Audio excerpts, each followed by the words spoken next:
Charlie Lamding is the founder of BestAgent and presenter of Moving Home with Charlie. The problem is not estate agents. The problem is the control and power behind the scenes that sets the rules of the game in the industry. The fact that I just don't go along with the whole industry bullshit narrative doesn't mean I'm not on your side. To have any chance of delivering more movers a better moving experience, I've also got to solve the problems that good agents are facing. And that's what I'm here to do.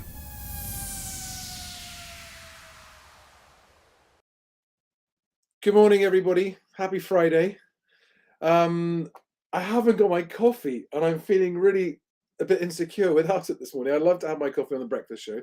This morning's show is the Best Agent Breakfast Show. We're also simultaneously living on Moving Home with Charlie because it's also Friday. And on Friday, I do 5 Facts Friday. And I just thought that today's 5 Facts Friday were as relevant to agents as they are to movers. So I do this for everybody. And every week when I present my facts, I invite anyone to challenge me on any facts they think are incorrect or facts they think that I've missed. And I wanted to just help out a few people who've been confused, especially on TikTok. There've been some confused people about what a fact actually means. So my version of a fact is something that has happened and that can be verified. A fact contains no element of opinion whatsoever, and therefore it can't be argued. Now, unless the fact can be shown to be false, that's different. That's why I try to always use the most credible sources I can. For example, the Bank of England website and Nationwide, that kind of stuff. Always happy to be challenged constructively. But these are the 5 facts. In fact, I've got more than 5 today. There's a lot out today that I think are hitting housing hardest. To those of you who did send in a challenge last week, thank you. All challenges welcome. But you challenged my facts with your opinion about the future. That's a different thing, right? You can't fight facts about the past with opinions about the future. I'm happy to discuss opinions about the future, and I have opinions about the future. But when I'm asking you to challenge me on my facts, that means tell me if any of the 5 things that I've said are wrong or factually incorrect. And also tell me if you think I have selected. So the most common criticism I get is, well, Charlie, you're just picking the things that suit your story the best. To which I always say, okay, what facts would you have chosen? And I've not yet had an answer to that. When I ask that question, that's when I get opinions about the future. So far, I've not yet had the facts challenged with any better facts. In other words, I haven't missed out any facts that I think hit housing harder than the 5 facts I'm choosing. Anyway, that's enough rambling about what we're getting on with. Let's crack straight into it. And less than 1 hour ago, Nationwide released their March house price index. So this is steaming hot off the presses. And we have a sharp year-on-year fall because it is the first annual fall. So here we are.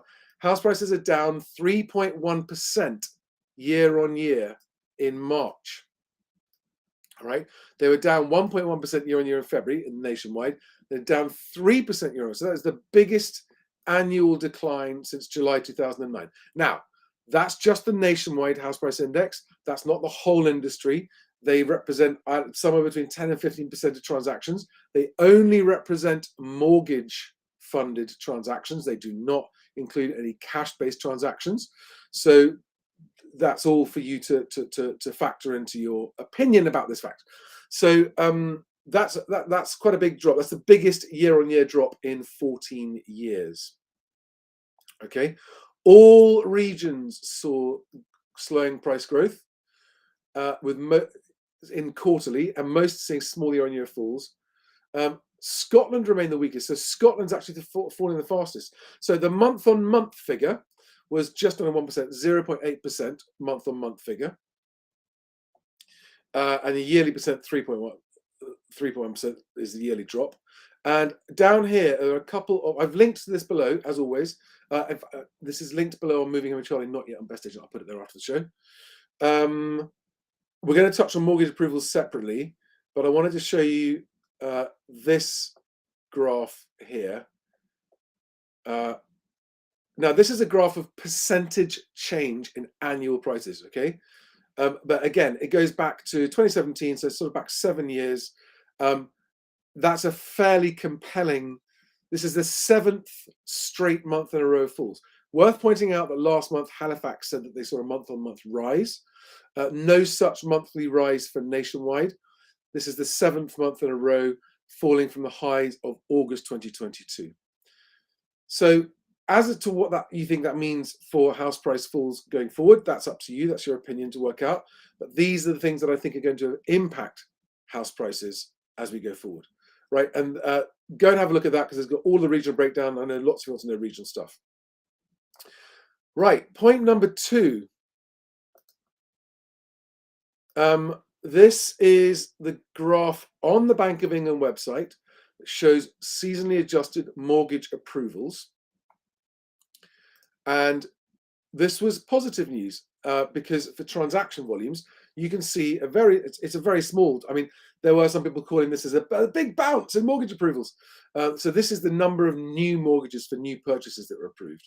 And this goes back a long way. This goes back 17 years. And you can see back before the house price falls of 2008, 2009, before the financial crisis, you can see where the levels were.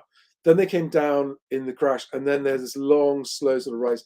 Then we had the blip for the pandemic, and then in the last 3 years, you can see what's happened. There's been a sort of downward trend in new mortgages, new house purchases. The orange line is remortgaging, but there is this small little uptick, and that's good news because more transactions mean more moves, and more moves means more people moving on with their life. So that's good news.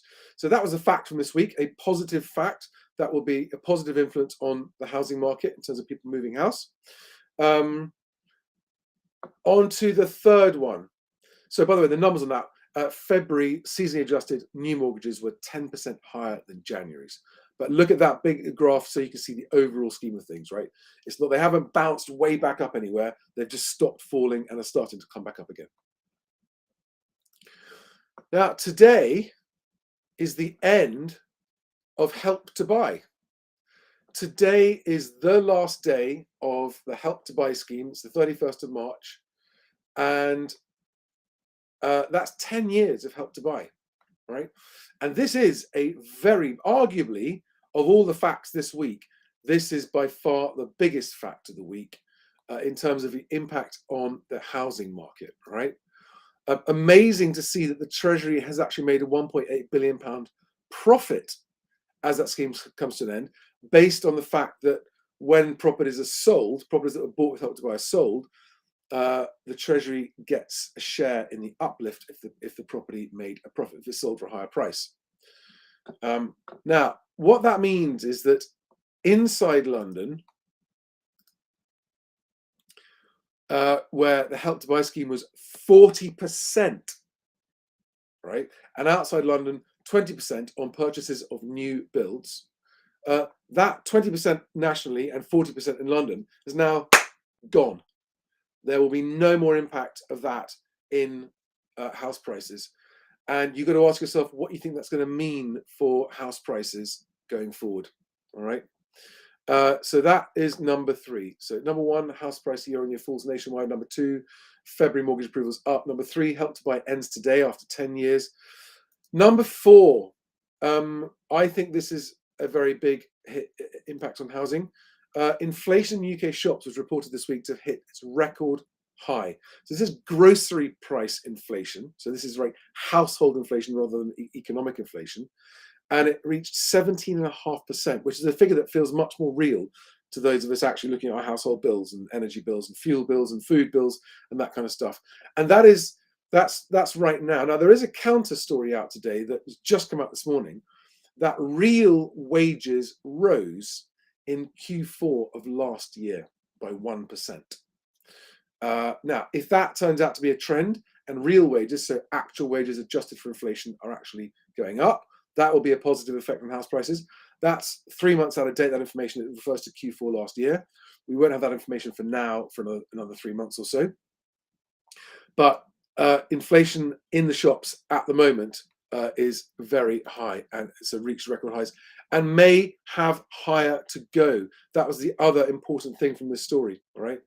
It has not necessarily reached its peak, retail inflation. So that, if that is true, that is going to continue to put downward pressure on household budgets and incomes and wages, all right? And this is also it's going to contribute to overall inflation not falling as fast as people want, if that's what happens. Fact number 5, and on this story, I will give credit to my friend Christopher Watkin for doing his weekly stats show, which is out on Property Industry Eye this morning. This is what I think is the best news of the week for housing, and that is that price changes as a percent of listings is the highest it's been in 7 years. So 57% of all listings had their prices dropped last week, right? That is, congratulations to agents who are obviously managing vendors' expectations better than they have, very well, in fact. This is good news because it means it shows a willingness on the part of sellers to get more realistic and more transactions. It means that more properties are going to come within reach of buyers trying to buy. It's good news for transaction volumes, which is good news for everybody. Transaction volumes staying high is good news for everyone, because without high transaction volumes, fewer people can move, more people get stuck without being able to move on with their lives. All right. So those are the 5 facts of the week. All right. Just quickly whistle through them one more time. Nationwide house prices, a record 7th monthly decline. So that's that tab. So national average house prices are declining. February mortgage approvals are slightly up on January. Help to Buy ends today. Retail inflation is a record high. That's there. Asking prices are being reduced in large numbers, very large numbers. Sorry, that's that tab. And now here's a bit of bonus information, a couple of bits on the rental market. So there's a story in iNews. One moment. About rents may soon be so high that no one can afford them. This is a report in the iNews using Zoopla data. A perpetual boom in residential rents has tightened a financial straitjacket, up over £2,000 since 2020. Rents increased 20% on average in 3 years, and where wages have only kept up by 15% in the same period. So this is the most worrying thing for movers, especially for renting movers, which is that there's just less and less and less rental stock available. Now, because of the cost of living crisis and real incomes falling, actual rent price, I mean, that's data for the last 3 years. Rent prices are starting to show signs of not rising at the coalface, which is good news. I mean, they have been rising very sharply up until very recently, and that's made things harder. And the shortage of supply continues. But I think we might be seeing peak rent increases. I don't think they're going to rise much more, because a lot of people have been moving out, moving back in with parents, or doubling up and sharing to reduce costs. And that's starting to ease the supply shortage a little bit. But with another fact this week was reported that there are 6,000 buy-to-let landlords with mortgage arrears of over 2.5% of the total borrowing amount. And that suggests that more and more mortgaged buy-to-let landlords are going to be forced into selling, which is going to take more and more stock off the market. Now, if other landlords can buy those up, cash buying landlords can buy those up, hopefully those properties will come back on as rental stock, but we'll see. But there we are, guys. That is your 5 Fact Friday. Please tell me if you think I got any of those facts wrong. Please tell me if you think I've missed out any facts that should have been included. Otherwise, I hope that's helpful. I'm not sharing opinions on what that means for the market. That's down to you guys yourselves. I hope it was useful. Have a fantastic day, Friday, and a weekend, and I will see you all soon. Let me just wave good hello to anyone who's there. Oh, lots of you there. Okay, morning, guys. Morning. Morning, Ian Buchanan. Andrew Simmons. Yeah, oh, that's very interesting. Andrew Simmons, who is a RICS surveyor and an agent. Rents are not rising. They're also contracting in my area, Charlie. Landlords, not just vendors, need to be realistic. Yeah, well, that's very, very encouraging news for tenants, if that's true. And thanks, it's great to get that news from the coalface from an agent.